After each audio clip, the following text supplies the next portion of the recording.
the story of the night Bruce Lee stopped being a martial artist and became something else entirely. Rewind 18 months earlier and understand, before you can understand the moment, you have to understand the training that built it. Los Angeles, 1970. The film industry had already started whispering his name.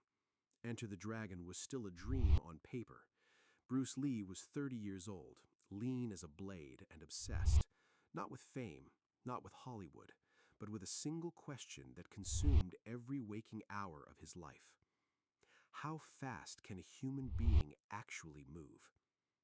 Not how fast people thought they could move, not how fast looked impressive in a demonstration. Actually move. There's a difference. Most fighters train for appearance of speed. They drill combinations until the sequence looks fluid. They shadowbox in mirrors. They perform for crowds, for cameras, for instructors nodding in approval. Bruce Lee had already burned through that world and found it hollow.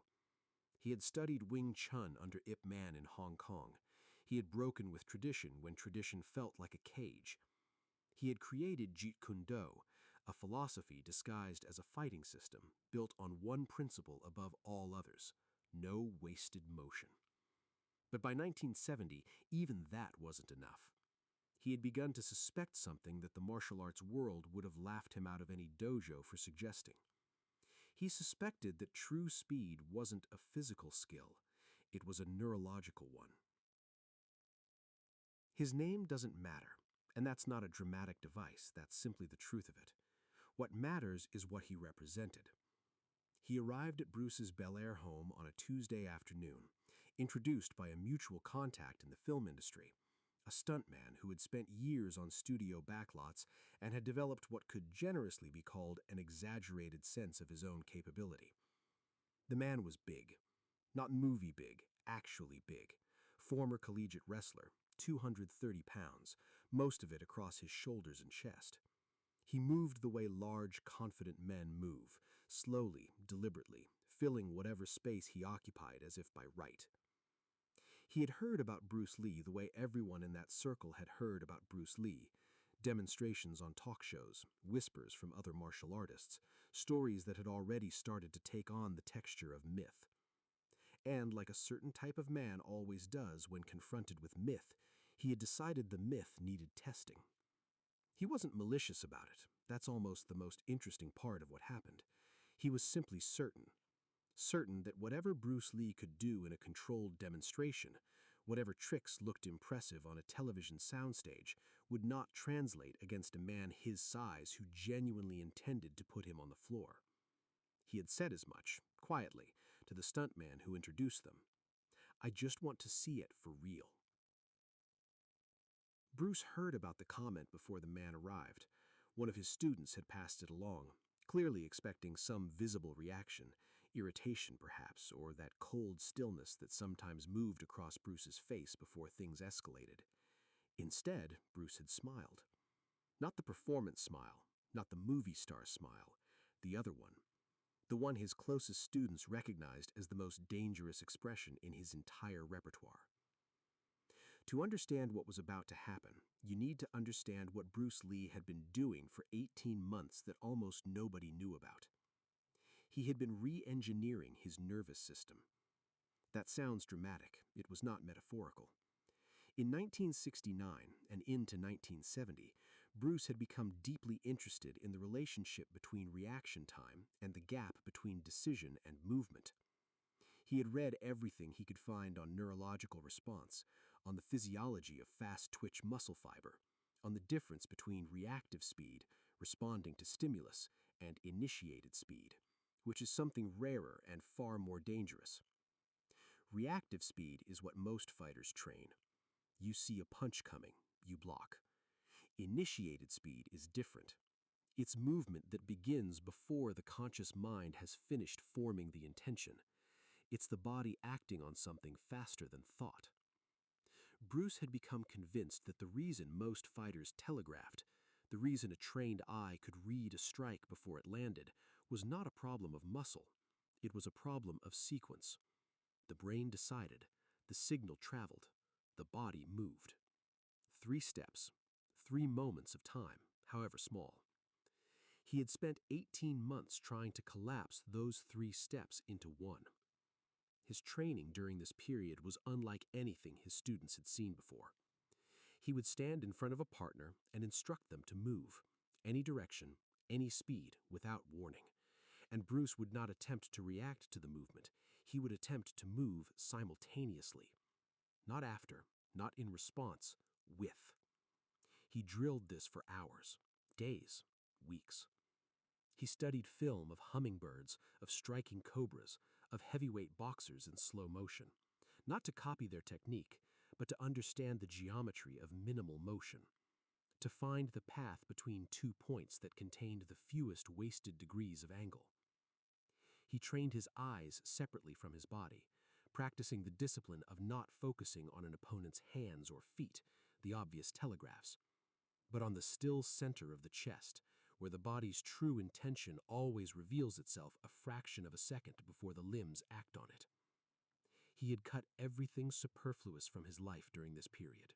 Sleep at the same time every night. Nutrition calibrated obsessively. He was not training his muscles. He had already trained his muscles to their functional limit. He was training the wire between the switch and the light. The students who watched him during this period used one word consistently when they later tried to describe what it looked like. Inhuman.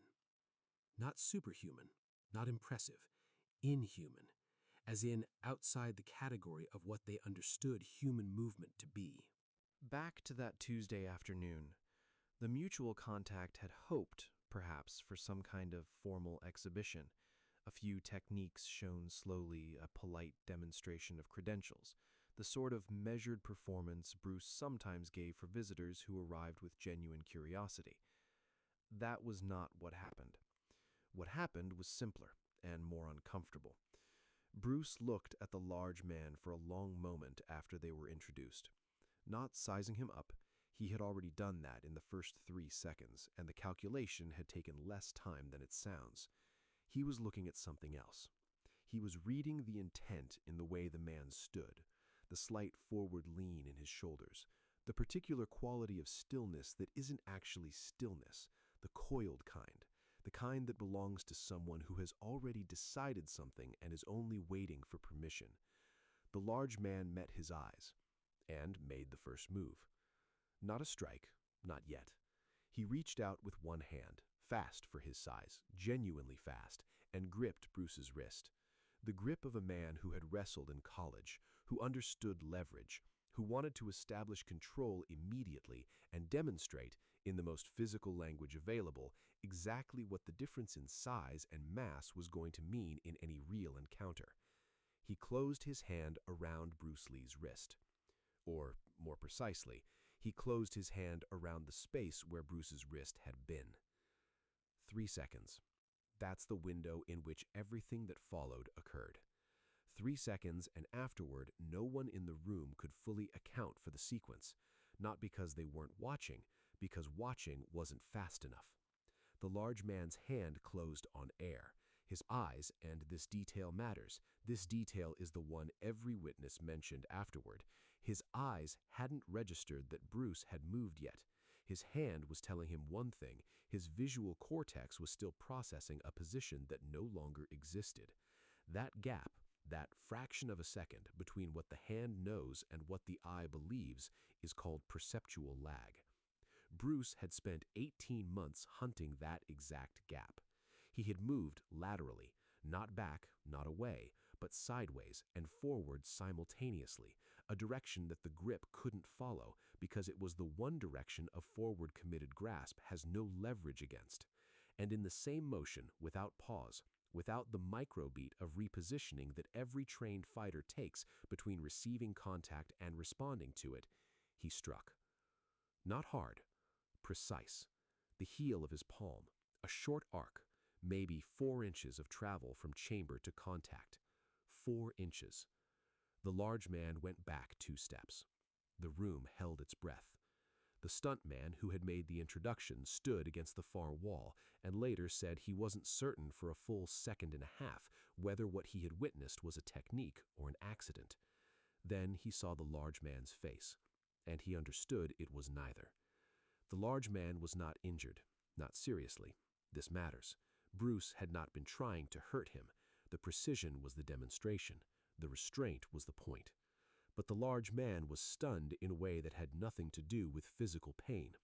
He was stunned the way a person is stunned when something they were fundamentally certain about, something they had staked, in this case, a quietly held belief in their own physical dominance on, has just been disproven so cleanly and completely that the mind requires a moment to rebuild its map of reality. He looked at his hand, the hand that had reached for a wrist that no longer existed. He looked at Bruce. Bruce was standing exactly as he had been before any of it happened. Feet in the same position, posture unchanged. He hadn't broken a breath. The stuntman said later that it was the stillness afterward that undid him, not the speed, not the strike, the stillness. As if nothing had happened that required any effort whatsoever. As if the entire sequence, the reading, the movement, the strike, the return, cost Bruce Lee approximately the same as turning a page. No one spoke first.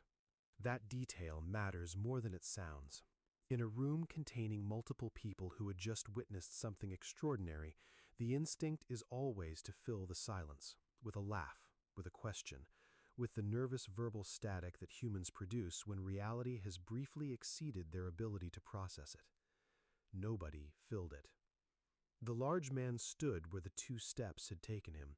His expression had moved through shock and arrived somewhere more complicated, a place that sits between humility and resistance, where a proud person stands when they're deciding in real time whether to accept what just happened or construct a reason why it doesn't count.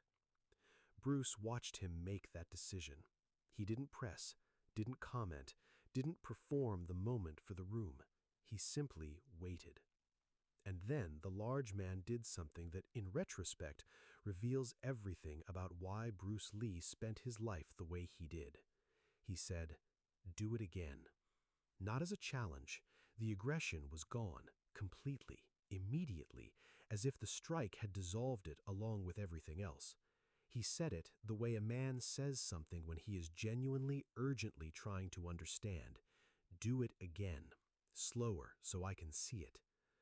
Bruce looked at him for a moment. Then he almost smiled. He didn't do it again slower. He did something more instructive. He told the large man to reach for his wrist again. Same grip, same speed, same committed forward motion, same everything. The man reached. Bruce moved. Same result. Different entry. Same destination. The man stood there with his hand in the air a second time, closing on nothing, and Bruce said, and this is the part his students carried with them for the rest of their lives, the sentence that passed from person to person in the years afterward, until it became part of the quiet oral tradition that surrounded everything Bruce Lee did. He said, "You're watching my hands. Stop watching my hands." The man frowned. "Then what do I watch?" "Nothing," Bruce said. "Watch nothing. When you focus, you see what already happened." The stuntman against the wall said he wrote that down that evening in the margin of whatever was sitting on his kitchen counter. He said he still had it somewhere. He said he was never sure if it was the most profound thing he had ever heard or a sentence that sounded profound and meant nothing. He said 30 years later he had decided it meant everything. Bruce sat down after that, offered tea. The formal demonstration, as such as it was, had ended. But the conversation that followed lasted 3 hours. And in those 3 hours, Bruce laid out, not for an audience, not for a journalist, not for any record, but simply because someone in the room was genuinely asking exactly what he had been building for the past 18 months. He described the problem first. Most fighters, he said, were training a physical skill while losing a mental one. The more you drill a technique, the more reliable it becomes, but reliability has a cost. The cost is pattern. A body that has drilled the same sequence 10,000 times becomes predictable, not because the movements are slow, but because the decisions become slow. The brain roots through habit. Habit takes a path. A path can be read. He had been trying to build something different, not faster technique, faster decision abolishment. The goal was not to decide faster, the goal was to remove the decision entirely. He described a specific drill he had developed, one his core students had been running with him for months. Two people stand facing each other, no predetermined technique, no rules about what counts as a valid response. One person initiates any contact, grab, strike, push, feint at any moment, at any speed. The responding person is given one instruction: don't think. Not react quickly, not use your training, don't think. The distinction, Bruce explained, is not philosophical, it is physiological. Thinking, actual cognitive decision-making, introduces latency. The brain consults, selects, and executes. Microseconds, yes, but in combat, microseconds are architecture. What he was training was a system that bypassed the consultation. He had studied the way a trained fighter reads a room. The eyes track movement, the brain processes meaning, the body follows instruction. He had inverted that sequence. He trained the body to respond to what the eyes hadn't yet processed, to act on information at the peripheral and subconscious level, the slight shoulder rotation before a punch, the minute weight shift before a takedown, the signals the conscious mind never quite catches, but the trained subconscious can learn to act on before it even surfaces as awareness. He called it, in his notebooks, not in any formal teaching, moving from silence. Not stillness, silence. The absence of internal noise, the absence of the running commentary that most people carry with them every waking moment. The voice that evaluates, hesitates, second guesses. He had spent 18 months learning to turn that voice off, not to quiet it, off. And in the gap where that voice had been, something else had moved in. Something that could cover 4 inches in a time frame that the trained observers couldn't reliably track with the naked eye. The large man sat across from Bruce for 3 hours and asked questions that got progressively less about fighting and more about something harder to name. At one point, he asked, "Can this be taught?" Bruce thought about it genuinely, not performing consideration, actually considering. "The mechanics, yes," he said. "The first layer can be learned by anyone willing to do the work. The footwork, the entry angles, the reading of the center line, those are skills. Difficult skills, but skills." He paused. "The silence," he said, "that's different. That one I can't teach you. I can only show you the door. You have to want what's on the other side badly enough to stop talking." The large man nodded slowly. Then he asked the question that Bruce apparently found most interesting of the entire conversation. He said, "Does it scare you? Moving that fast, being that far past where most people are, does it ever scare you?" The room held still. Bruce looked at his own hands for a moment, the same hands that had just demonstrated something no one in the room could fully account for. Lean, quiet, slightly scarred across the knuckles in the particular way of someone who has spent a great deal of their life hitting hard surfaces. He said, "No." Then, "The emptiness doesn't scare me. It's the only place I've ever felt completely at home." The story didn't go public. That's the nature of these things. The large man was not humiliated, and that's precisely why he didn't talk. There was nothing to perform anger about, nothing to construct a face-saving narrative around. He had gone in with a quiet certainty and left with something more valuable, a genuine question he hadn't arrived with. The stuntman told 2 people. Those 2 people told 3 others, and so on, in the way that real stories travel, slowly, carefully, only between people who the teller believes will understand what they're actually hearing. Within the martial arts community in Los Angeles through 1970 and into 1971, a version of the story circulated that had been distilled to its essential image: a man reaching for Bruce Lee's wrist and finding nothing but air.